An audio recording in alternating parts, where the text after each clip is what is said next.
Allah Subhanahu wa taala berfirman yang artinya, wahai sekalian orang-orang yang beriman, makanlah oleh kalian daripada rezeki yang baik-baik yang telah kami berikan kepadamu. Ayat ini menjelaskan kepada kita bahwa Allah memberikan perintah kepada kita untuk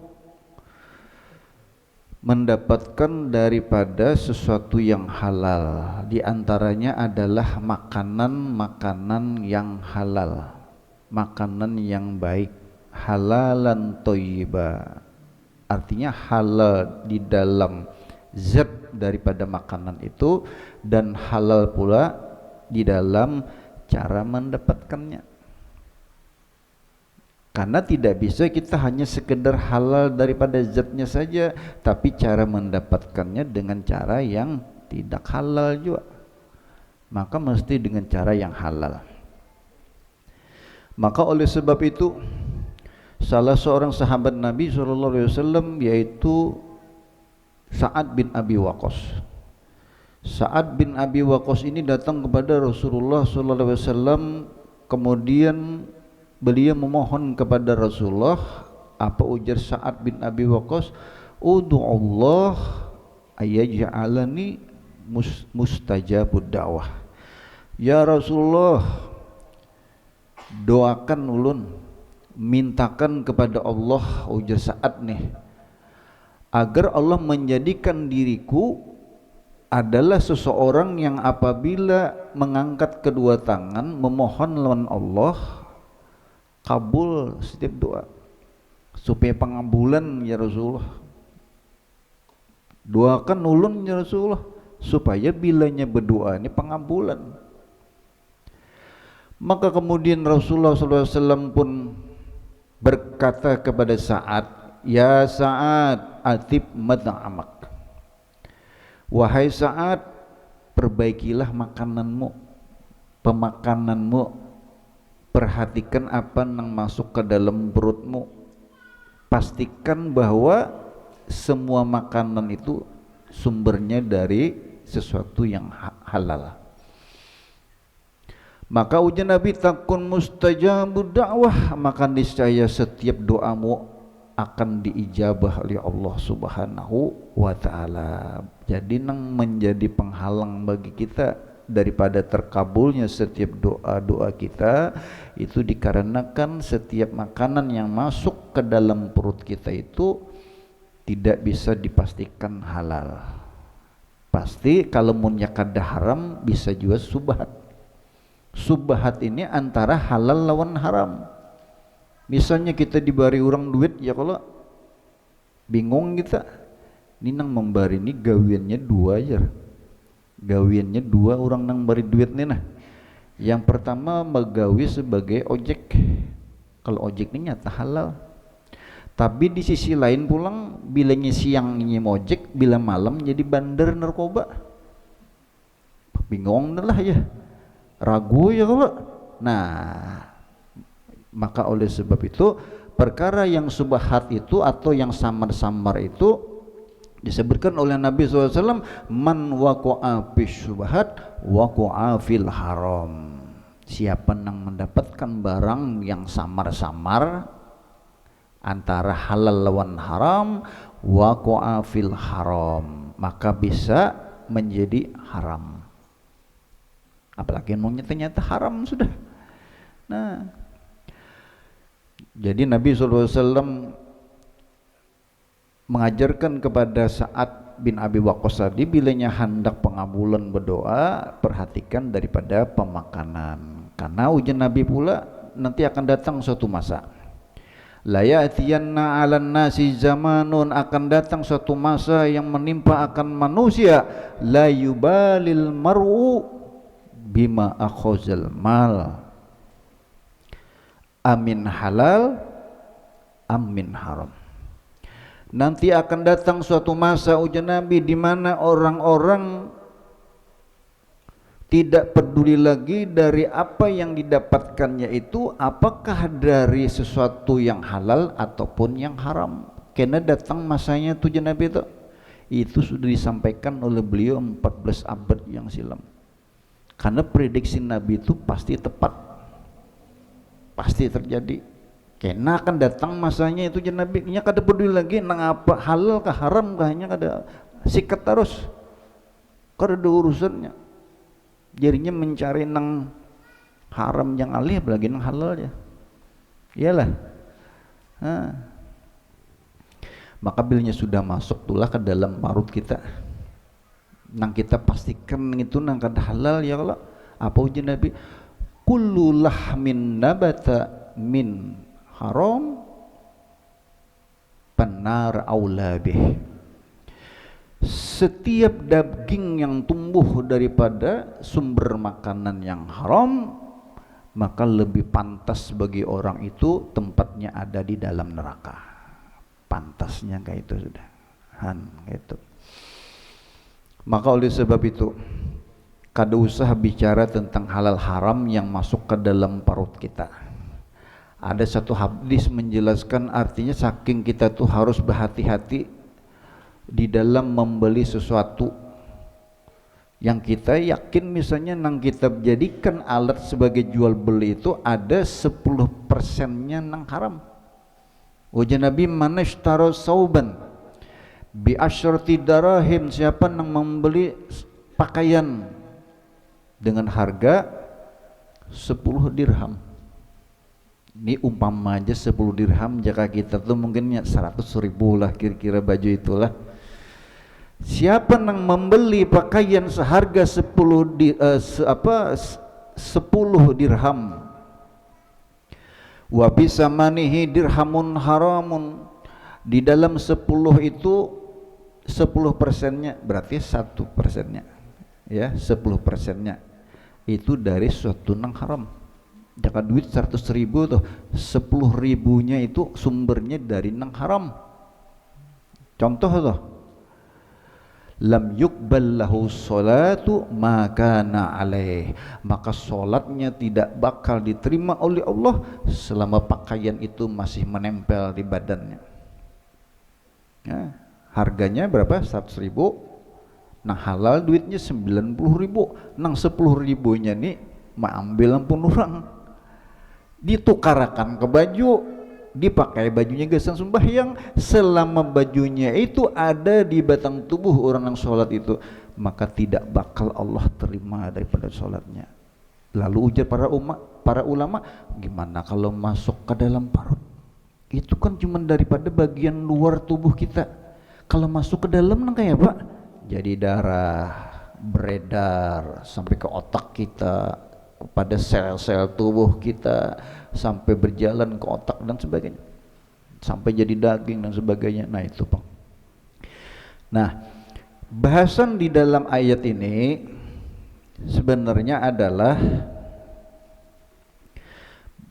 dengan adanya perintah Allah Subhanahu wa taala agar kita ini di dalam mengkonsumsi sesuatu itu daripada nang halal, maka waktu kita memakannya tuh wa tanwi bihi at-taqwi ala ta'atillah ta'ala, berniat kita di dalam makan apa aja nang halal itu supaya awak kuat di dalam ibadah, di dalam taat lan Allah. Tuh itu berniatnya.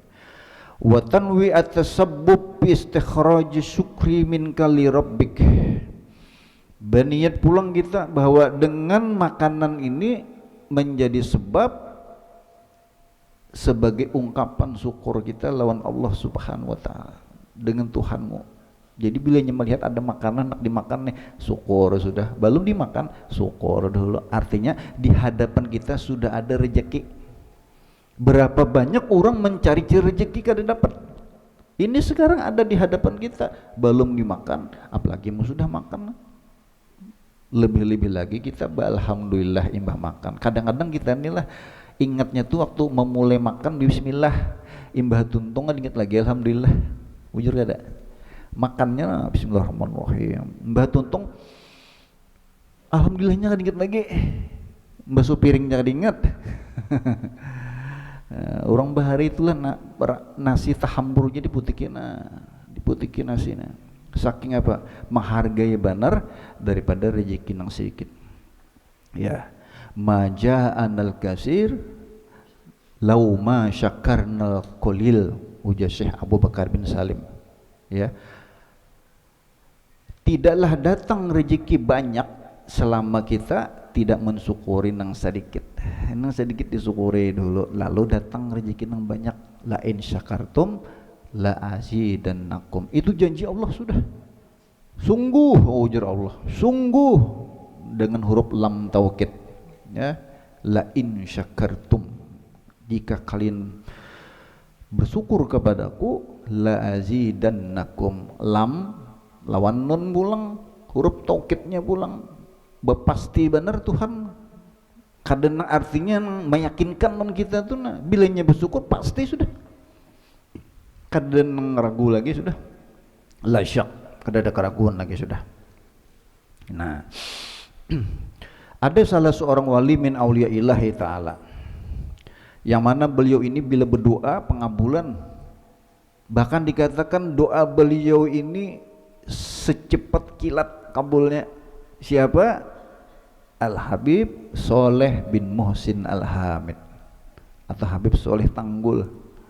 Doa beliau itu secepat kilat kabul. Suatu hari ada orang yang datang kepada beliau mengkonfirmasi lawan sidin, artinya kayak papian sampai bisa nengka itu bila mengangkat tangan berdoa langsung kabul. Ujar sidin,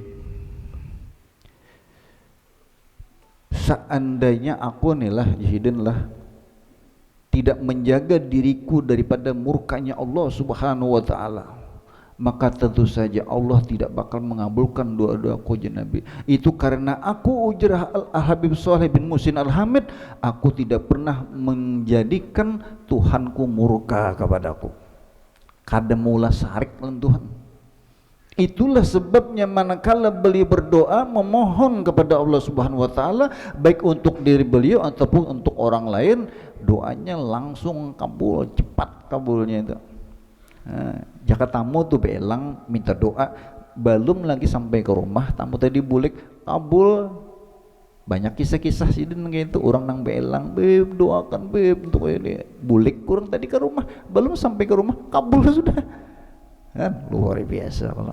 Karena jadi haul sidin bulan Syawal, kalau pang kan hendak ya kalau hendak menghadiri haul beliau itu di bulan Syawal di daerah Tanggul, Jember.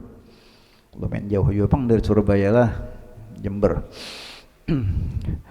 Jamaah sekalian dimuliakan Allah Subhanahu wa ta'ala. Jadi berniat kita waktu makan itu ungkapkan rasa syukur kita kepada Allah Subhanahu wa ta'ala. Karena bila dapat rezeki bersyukur pulang, berniat tadi sebagai ungkapan syukur kita waktu makan itu.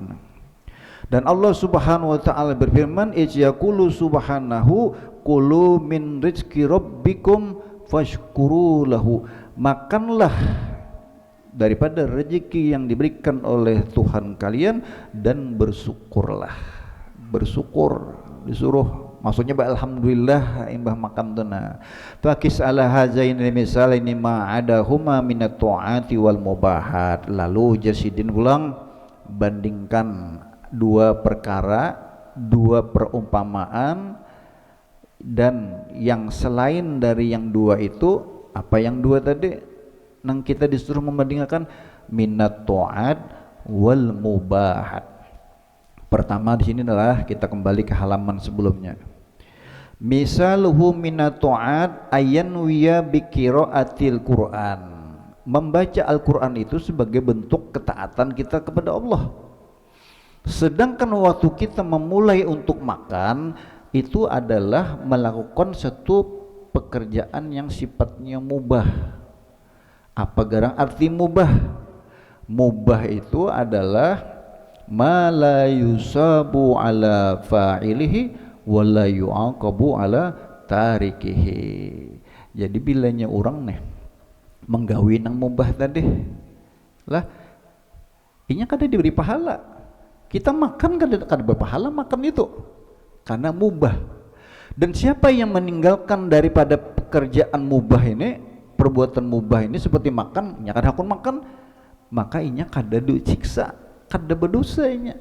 Jadi terserah aja nak makan gak kada situ. Artinya belinya orang pinter, belinya lapar, bagus makan bang daripada kada. Kecuali puasa. Kan. Itu apalagi minum, guring, nah, bapakaian dan sebagainya. Itu semua ada merupakan perbuatan mubah. Ya, jadi makan ini perbuatan mubah. Nah, sedangkan yang membaca Al-Quran itu adalah merupakan bentuk ketaatan kita kepada Allah Subhanahu Wa Taala. Maka keuntungan daripada membaca Al-Quran ini pahalanya luar biasa. Waktu kita membaca satu huruf saja, sebagaimana dalam hadis Nabi SAW, man qara'a harfan min kitabillah, siapa yang membaca satu huruf daripada Al-Quran, sebuting huruf, falahu bi hasanah, baginya dapat satu kebaikan, satu pahalanya. Wal hasanatu bi asyri amsalihha, sedangkan satu ini yang kita kerjakan dari bentuk satu kebaikan dilipat gandakan oleh Allah menjadi 10. Man jaa bil hasanah falahu asyru amsalihha, siapa yang mengerjakan satu kebaikan maka dilipat gandakan pahalanya menjadi 10. Itu adalah bentuk kasih sayang Allah lawan hambanya. Nah, lalu kemudian ujian Nabi, la aqulu alif lam mim harfun, aku tidak mengatakan, ujar Nabi, alif lam mim itu satu huruf. Akan tetapi ujar beliau, walakin alif harfun, satu alif itu sebuting huruf, berarti dia dapat 10 kebaikan. Karena satu kebaikan dilipat gandakan menjadi 10. Walam harpun, huruf lam di alif lam mim itu satu huruf, satu kebaikan kemudian dilipat gandakan menjadi 10. Wa mim harpun, berarti 30 kebaikannya, hanya alif lam mimnya aja. Nah, menjadi imam hati-hati bilanya kita membaca alif lam mim ini lah.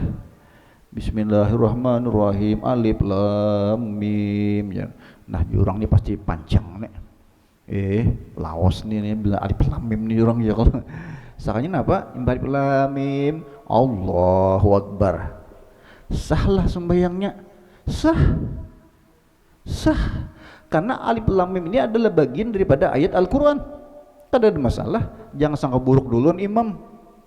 Yasin imam, nah jarbuhannya Yasin imam nih panjang juga Yasin nih ya, bisa lapah berdiri sakanya apa ruku langsung, kan ada masalah. Nah jadi sangka baik aja duluan imam kita nih, jangan pindah buru-buruan ya. Nah itu saja. Nah jadi perkara-perkara yang mubah itu apabila kita menggawinya maka kita kada dapat pahala, bila meninggalkannya pun kada berdosa.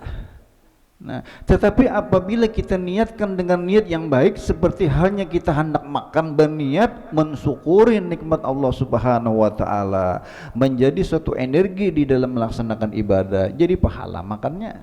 Kenapa jadi pahala? Karena niat tadi, niat nang mau ulah jadi pahala tadi. Niat nang mau ulah jadi pahala. Nah, wastaksir min solihin niyati juhdaka, maka perbanyaklah kita di dalam memperbaiki niat-niat kita. Jadi berusaha untuk menancapkan niat-niat yang baik. Anak keluar rumah nih, kan kita ada bebacaan kalau rumah nih, Bismillahi tawakkaltu 'alallah wala haula wala quwata illa billahil azim. Berniat ya Allah ulun menuju tempat kerja. Apa niatnya?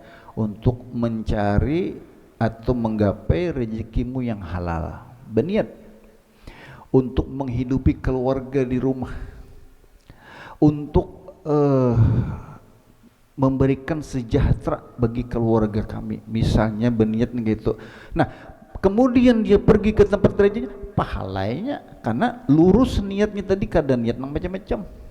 Kalau pang berniat misalnya hendak bagawi, ya Allah ulun hendak mengambil ampun orang, nah itu sudah kada bagus meniat itu, karena niat tidak ada niat nang buruk itu orang kau diterima. Kalau kau masuk itu niat-niat nang itu pasti niat-niat orang baik seberatannya tadi. Summa inna niyata tudlaku wa yuradu biha ahadu ma'nain. Kemudian niat itu yang dimaksud itu memiliki ada dua makna. Niat itu ada dua makna. Pertama, al-awwal anna niyah ibaratun an gordika allazi hamalaka alal azm wal amal wal qaul. Yang pertama adalah niat itu sebagai ungkapan daripada maksudmu yang membawa dirimu pada suatu keinginan. Ada hendak ini berniat. Wal amal di dalam berbuat sesuatu. Wal qaul di dalam mengucapkan sesuatu. Jadi berniat gawin kita. Nah, wa takunu niyyah bihadzal i'tibar fil aksar khairan minal amal in kana khairan. Maka jadilah niat-niat itu, niat-niat yang seperti ini kebanyakannya itu apabila baik niatnya pada suatu amal, maka amalnya itu jadi baik juga. Tetapi apabila niatnya kada baik di dalam suatu amal, maka amalnya itu jadi kada baik juga. Jadi nang mau ulah baik atau kadanya itu tergantung niatnya. Niatnya apa? Nah, kita duduk di majelis inilah, ada yang dapat pahala, ada yang kada. Ada yang dapat pahala karena niat, ya Allah, ulun duduk di majelis ini untuk menggapai rahmatmu, ridhamu, dan mudah-mudahan ya Allah ini merupakan satu upaya bagi ulun agar terhilangkan segala kejahilan, dapat ilmu bermanfaat. Bagus kalau berniat gitu. Nah, duduk di majelis kayak itu berniat bagus, berniat gitu terus. Nah, maka setiap orang itu mendapatkan apa yang diniatkannya. Wa innama likulli imri'in ma nawa. Setiap orang akan mendapatkan apa yang diniatakannya. Pikirkan kita niatnya apa nah di majelis ini nah. Jadi setiap duduk majelis ganang diingatakan aku berniat apa. Nah, supaya aku tahu bahwa ini bukan perkumpulan yang sia-sia. Nah, berniat. Nah. Wa syarrun minhu in kana syarran, tapi bila niatnya kada baik maka amal itu pun menjadi kada baik juga.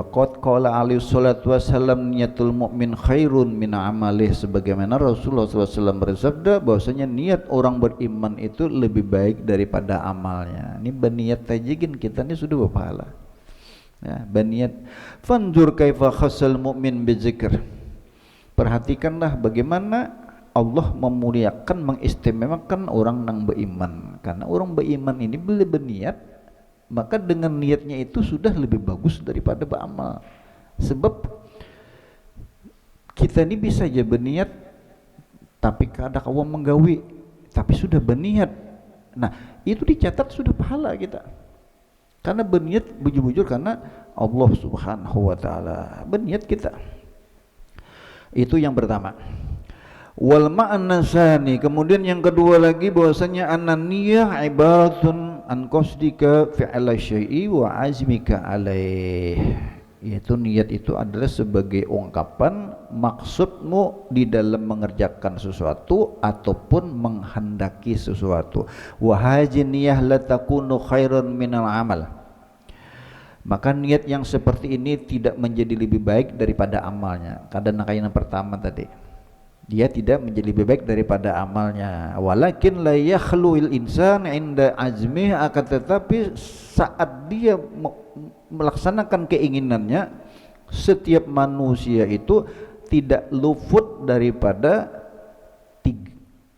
tiga keadaan. Kita ini bilanya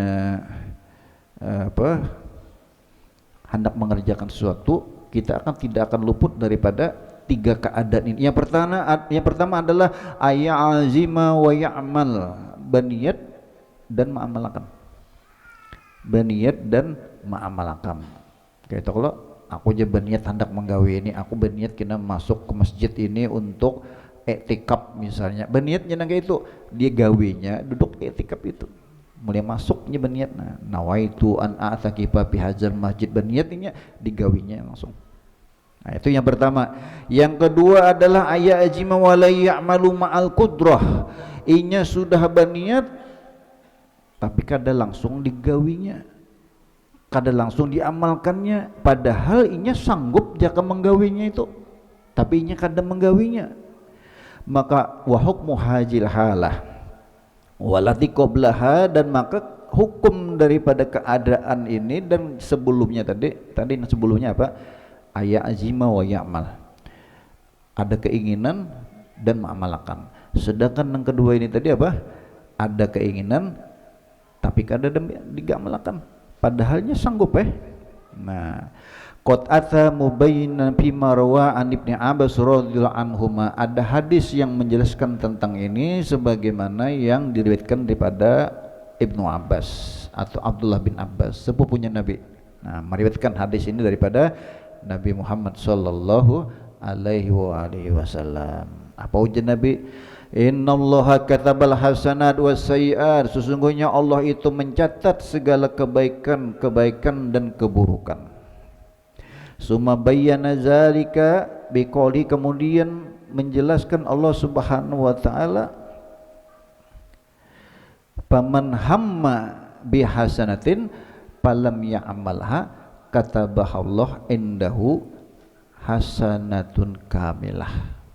Nah, inilah barang siapa yang berkeinginan untuk mengerjakan suatu kebaikan tapi kada digawinya, maka Allah mencatat baginya pahala sempurna, satu pahala. Sudah berniat lalu kada digawinya, dapat satu kebaikan.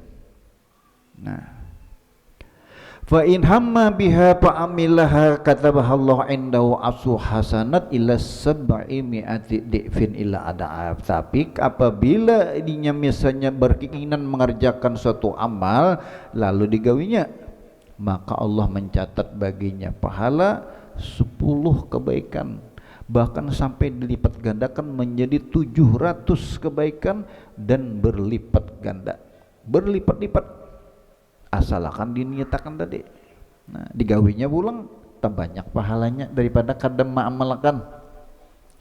Wa in hammas bisayyatin falam ya'malha, apabila orang itu berniat kada baik, berniat nang buruk, apul tu kenanya nang boleh aja, berniat kada baik sudah, misalnya tuh bebandiran kayak itu, falam ya'malha, sakalnya kada digawinya, katabahallah indahu hasanah kamilah, maka baginya mendapatkan suatu kebaikan yang sempurna, satu kebaikannya. Berniat kada baik lalu kada digawinya, maka dia mendapatkan satu kebaikan. Fa in hamma biha fa amilha, apabila dia berkeinginan kemudian dikerjakannya, katabahallah sayyi'atan wahidah, tapi apabila inya sudah ada keinginan mau berbuat buruk digawinya juga, maka Allah mencatat baginya satu kesalahan, satu keburukan. Saking apa? Luasnya rahmat Allah Subhanahu wa taala terhadap hamba-hambanya. Bila kita berniat nang kada baik lan orang, maka kita cuma satu aja. Tapi bilanya sudah berniat kada baik lan orang, kada digawinya, malah dapat pahala. Nah, apalagi mun berniat baik lah digawi pulang, bah banyak banget kita nih bisa pahala kayak ini. Itu yang kedua. Kemudian yang ketiga, al-halatu salisa ya'jima ala fi'li amrin la yastati'u fi'lahu. Kemudian dia berkeinginan untuk mengerjakan suatu perkara, inya kada kawa untuk mengerjakannya. Fayasiru yakul, kemudian dia berkata, akhirnya apa katanya? Lau istata'tu amiltu, jakanya aku kawa aku gawi tapi nya kada kawa. Ulun ulangi, ada orang berkeinginan untuk mengerjakan sesuatu tapi inya kada sanggup menggawinya, maka kemudian dia berkata di dalam hatinya, seandainya aku sanggup pasti aku kerjakan, tapi aku kada sanggup, ujuk orang tadi. Falahu niyatun malil amil wa alaihi ma alaihi, maka baginya mendapatkan, maka baginya telah berniat bagi orang nang mengerjakannya, dan bagi orang nang satunya lagi dia mendapatkan niatnya. Ini ada orang nilah menggawi berniat yang baik, kawannya menggawi. Satu orang lagi yang kedua, inya niatnya sama lah pertama tadi, tapi nya kada menggawi. Maka dikatakan di sini falahu niyah malil amil. Nang mengamalkan inya sudah berniat wa alaihi ma'alaih. Sedangkan yang satunya inya sudah berniat juga walaupun inya kada menggawi. Nang tadi menggawi, nang ini kada, sama inya berniat juga.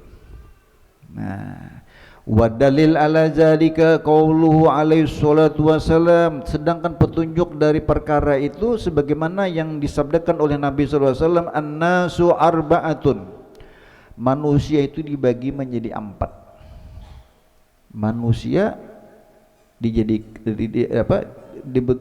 dalam 4 golongan. Yang pertama, rajulun atahullahu ilman wa malan bahwa ya'malu fi malihi bi ilmihi. Yang pertama adalah seseorang yang diberikan oleh Allah ilmu dan harta. Ilmu ada, harta ada.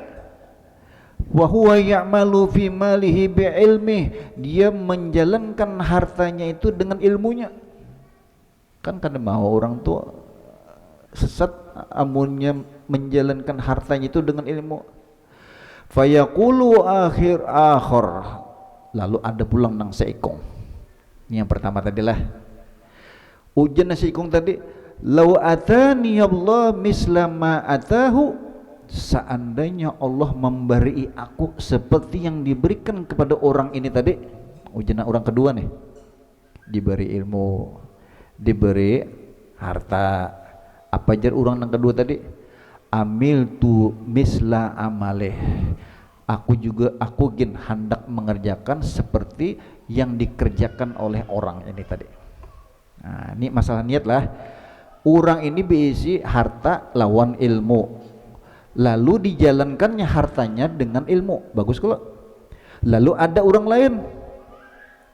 Seandainya aku dianugerahkan Allah ilmu lawan amal sekaligus, maka aku meniru orang ini. Aku akan menggawin nang kaya itu juga. Padahalnya kada sanggup menggawi. Ya, harta kada ada, ilmu kada ada, jakanya aku ada nabi si dua tadi jernya, aku gawin nang kaya itu. Nah,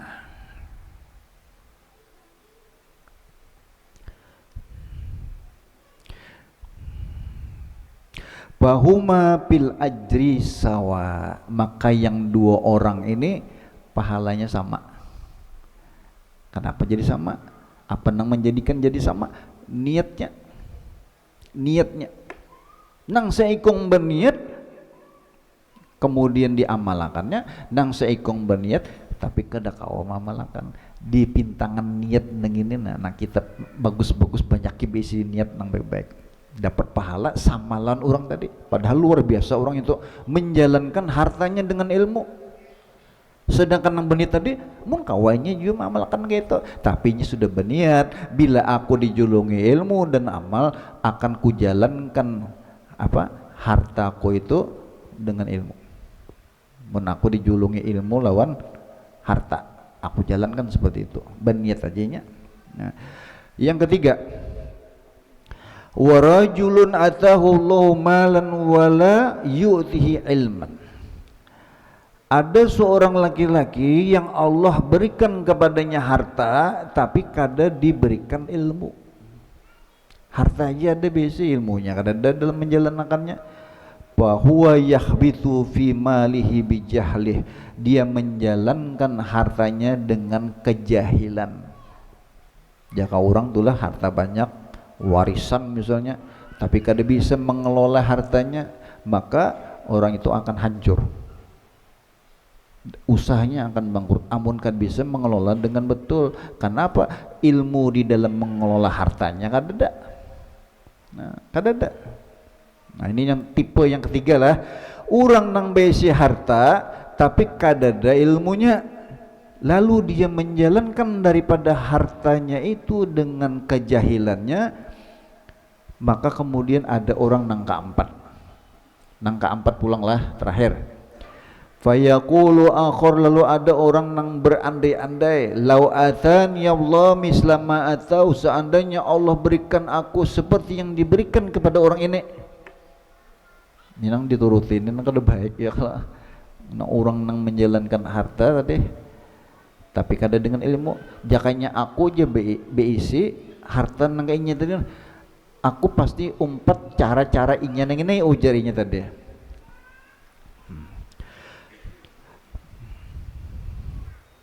Amil tu misla amilahu, maka aku pun akan mengerjakan seperti yang dia kerjakan. Fahuma pil wizri sawa, maka orang yang berdua ini sama dosanya. Yang pertama tadi dia menggunakan hartanya, menjalankan hartanya tanpa disertai dengan ilmu yang benar. Kemudian akhirnya apa?